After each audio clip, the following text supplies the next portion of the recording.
Paulo, vamos lá, né? Tem aquele famoso assessor do Bill Clinton que teria dito é economia estúpido, né? Para dizer que a economia é a coisa mais importante numa eleição.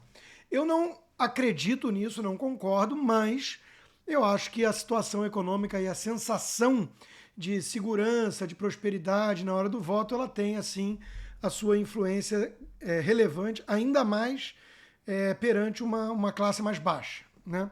Então, economia pesa. E como é que vai a economia? A economia do planeta inteiro não vai bem, né? E isso se deve, acima de tudo, à reação que todos adotaram, quase todos adotaram diante da pandemia. Não a pandemia em si, eu repeti isso várias vezes durante a pandemia. A pandemia não foi sem precedente. A reação, sim. Essa história de lockdown, de fechar tudo e tudo, isso é novidade, né? Antigamente havia quarentena para os doentes. Isso foi baseado lá em pseudo-estudo científico e realmente tomou o Ocidente inteiro, né? Veio da China e tudo, e parece que todo mundo enlouqueceu, né? E interditaram o debate, acusavam, rotulavam de insensíveis os que queriam fazer perguntas sobre trade-off, né? Como se não ligassem para as vidas humanas, e a repetição mais comum à época era a economia, a gente vê depois. Bom, o depois chegou e é disso que se trata. Então, bloquearam a cadeia produtiva global, pagaram as pessoas para elas ficarem em casa, injetaram grana, liquidez nos mercados, e isso foi a receita quase que no mundo inteiro.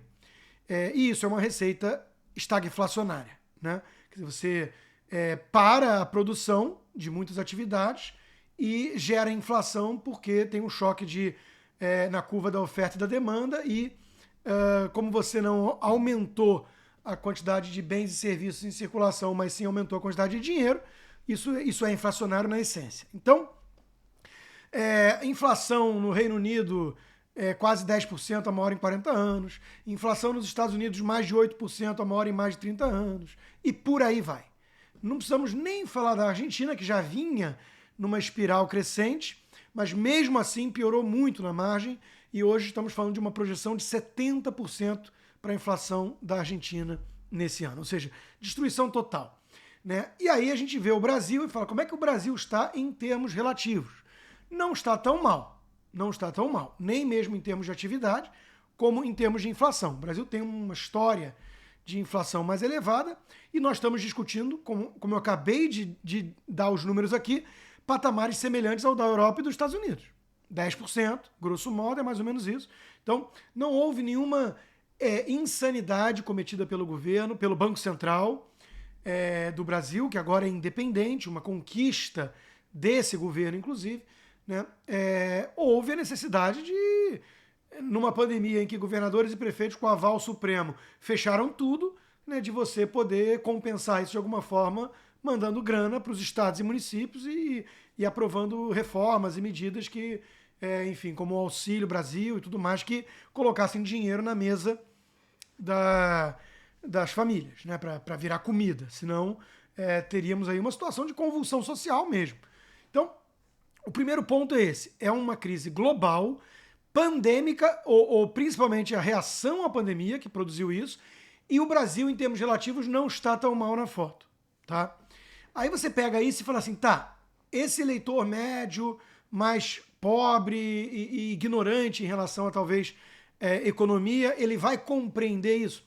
Alguns eu acho que sim, porque houve ali uma postura de que eles viram, né, de que o presidente foi o único que se colocou contra essas medidas, enquanto que governadores e prefeitos, e a imprensa em geral e o Supremo, estavam todos eles chamando isso de ciência e dizendo que a economia ficava para depois. Então, eu acho que alguns vão sim perceber que isso não é responsabilidade direta do presidente.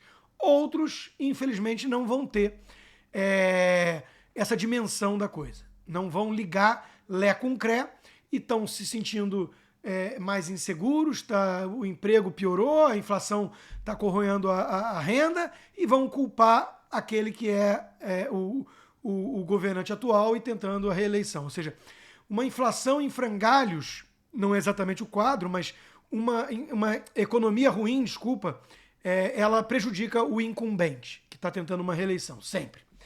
E aí vem o X da questão, né, Paulo? A oposição sabia disso e sempre soube. Então nós não podemos deixar de fora de uma análise dessas que nós estamos lidando aqui com pessoas que adotaram aquela máxima de quanto pior, melhor. Ou seja, eles provocaram essa situação e hoje eles são cínicos, sonsos, a ponto de responsabilizar o presidente, o governo federal, como se sequer tivesse acontecido uma pandemia. E a reação à pandemia que eles defenderam. Então é um grau de cinismo que beira aqui a psicopatia. Que a gente cansa de ver aí governadores, deputados, mostrando que é a primeira vez em tantos anos que o salário mínimo não tem aumento. Olha o que o Bolsonaro está fazendo. A deputada Tabata Amaral, que teoricamente é voltada para a área de educação, de ensino, ela conseguiu, acompanhando figuras como Randolfo Rodrigues, ela conseguiu responsabilizar o governo federal e o presidente Bolsonaro pelo aumento de analfabetismo nesses 2 anos, onde as crianças estiveram impedidas de frequentar as escolas por medidas aplaudidas por ela e sua trupe. Quer dizer, nós estamos discutindo aqui com situações de pessoas que perderam qualquer vergonha na cara, ou nunca tiveram. Então, eles estão tentando explorar isso para responsabilizar o governo federal. Se eles vão ter sucesso ou não nessa empreitada canalha, cafajeste, porque isso precisa ser colocado dessa forma, né? O tempo vai dizer. Eu acho, de novo, que alguns vão ser ludibriados, vão ser enganados por essa narrativa embusteira, mas a maioria, quero crer, que está um pouco mais atenta hoje em dia, com redes sociais e tudo, e vão lembrar que foram certos governadores que defenderam esse caminho. E talvez a melhor forma de ilustrar isso, na análise, seja o João Dória. Veja, o João Dória é o pai da vacina, segundo a imprensa, e ele mesmo. O João Dória é o cara do lockdown. O João Dória é o homem da ciência, que seguiu a recomendação da ciência, da OMS, como fez, por exemplo, o governo lulista na Argentina, aplaudido também pela nossa mídia. E o João Dória tem traço nas pesquisas e é um pária dentro do próprio partido hoje. Então, pelo visto, esse tipo de discurso não pegou, né? Não vingou politicamente. Então, eu acredito que as pessoas hoje estão mais atentas e vão conseguir dissociar o mau momento econômico da gestão desse atual governo, que não foi uma gestão irresponsável. Ao contrário do que teria sido a da oposição, que alardeou em vários momentos que teria feito tudo diferente.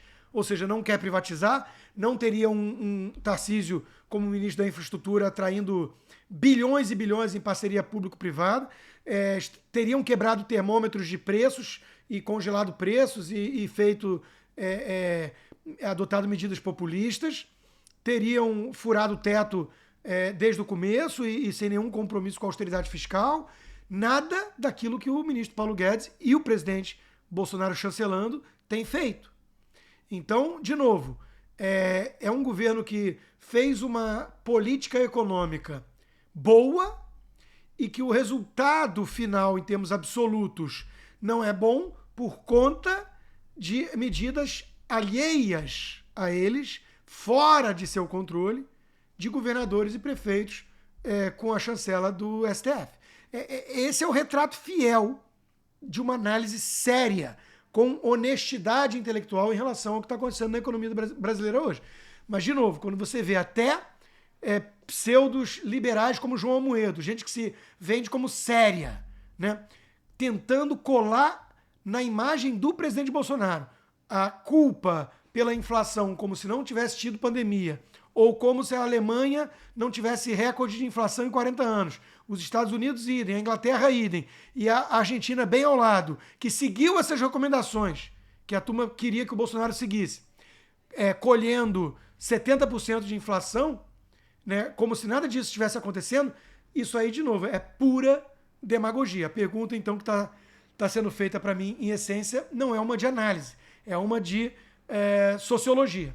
A demagogia ainda prospera no Brasil de hoje, o solo ainda é fértil para tamanha desfaçatez, o público em geral ainda é tão ignorante assim a ponto de cair num conto da carochinha tão primário e rudimentar desses? Essa é a pergunta que eu deixo no ar. Eu acho que está sendo muito otimista quem está apostando nisso. Em que pese, repito, a conclusão e a constatação evidente de que a economia indo mal, não importa muito a razão, isso sempre tem algum custo para quem está pleiteando uma reeleição.